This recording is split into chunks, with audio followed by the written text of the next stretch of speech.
Expect vengeance soon. Nnamdi Kanu speaks tough from detention after threat to get him transferred. My dear listeners, I tell you that this call for Nnamdi Kanu's transfer was actually discovered, planned and executed by people like Nyesom Wike and some other southeast governors. These are the people projecting, plotting, and planning the transfer of Nnamdi Kanu to Kuje prison. Because why? Because they know that has been the dungeon of the Boko people. You understand? But in this very content, Nnamdi Kanu was spotted speaking tough in that detention, saying that Nyesom Wike and his cohort should expect vengeance soon, because he will not be transferred and he will never give up with the pursuit or with the struggle. Let's check the content. This is Evening News. Leader of the indigenous people of Biafra, IPOB Mazi Nnamdi Kanu, on Monday said Governor Wike of Rivers State won't escape the judgment of God and people over the killing in Obigbo area of the state. It has been noted that Wike and his cohorts in the southeast states have been projecting and calling for Nnamdi Kanu's transfer to Kuje prison. Getting this information, the IPOB leader have said that he can never be transferred, and even if he's transferred, nothing will happen to him. Nnamdi Kanu said those who lost their loved ones in Obigbo were determined to unleash vengeance on Wike, his children, and collaborators.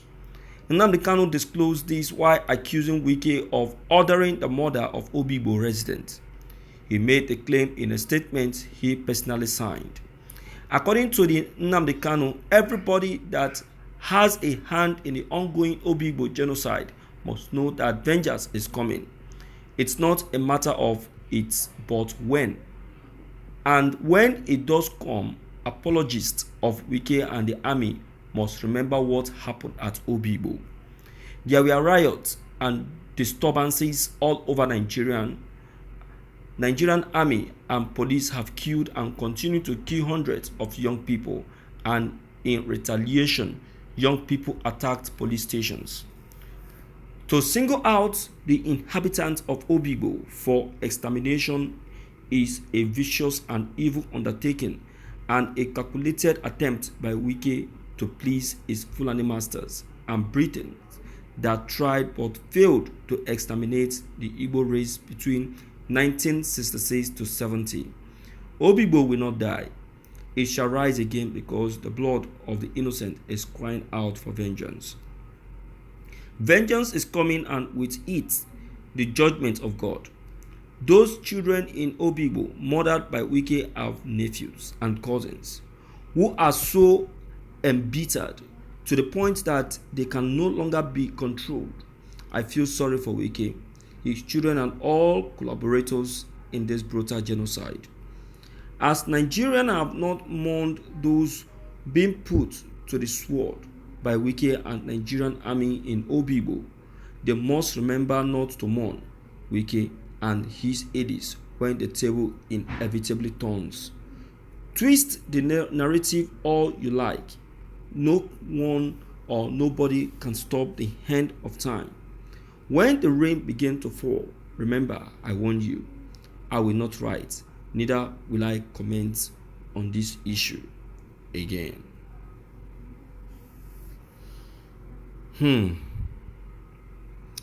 My people, it has happened again.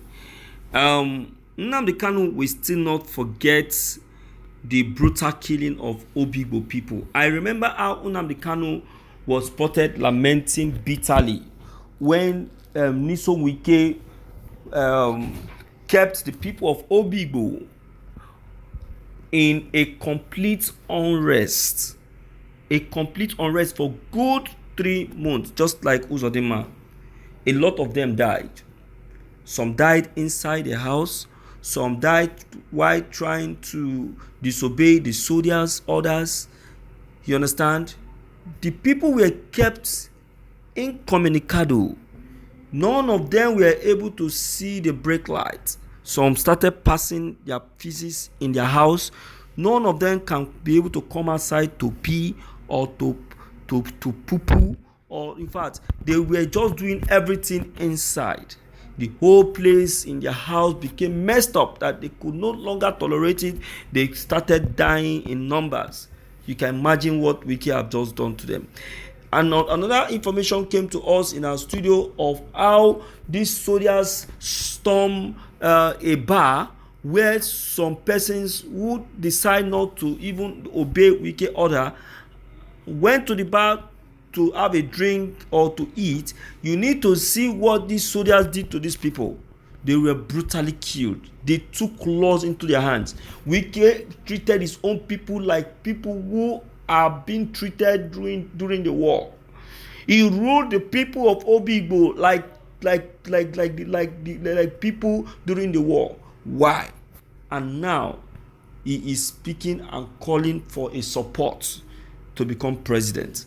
Nnamdi Kanu have said that they will not only turn their back on him, but they will lay curses that will take him and his descendants to an early grave. It's so painful. It's so painful. And that is why when Nnamdi Kanu is spotted speaking, some persons will be saying this guy again. It's not by this guy again. It's a reality. It's a reality. What Nnamdi Kanu has just said is just the truth. But we'll just be calling him Nnamdi Kanu is evil, Nnamdi Kanu is that. Okay, many of them that are calling Nnamdi Kanu names now, how many of them are still calling him names? Everybody have seen that Nnamdi Kanu is right in all of his actions. Everybody have seen that.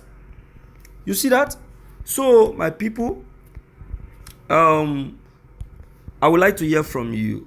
Let me know what you equally think and what's your own take on these very broadcasts that have just been taken note of. Maybe don't forget to leave them below the comment section. Click on the subscription buttons as well as the bell buttons to get updated each time we upload any new videos. Thank you.